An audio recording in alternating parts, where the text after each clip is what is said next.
আজকে আমরা এই বাংলায় বলছি কি আমরা মুসলমানদের সাথে থাকতে পারবো না, আমাদেরকে পৃথক ব্যবস্থা চাই আর এদেরকে বাংলাদেশ পাঠাতে হবে।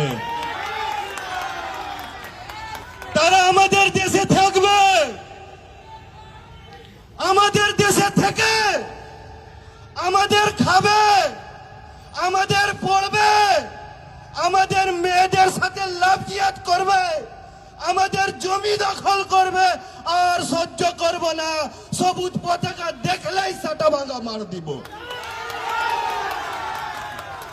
কোন মসজিদে মাইক লাগানো থাকে, কোন জিহাদির বিরিয়ানির দোকান থাকে, কোন জিহাদির হালালের মাংসের দোকান থাকে, এই বাংলায় কটা মাদ্রাসা বেঁচে থাকে, এই 4 বছরের মধ্যে দেখিয়ে দিবে হিন্দু সুরক্ষা সমিতি।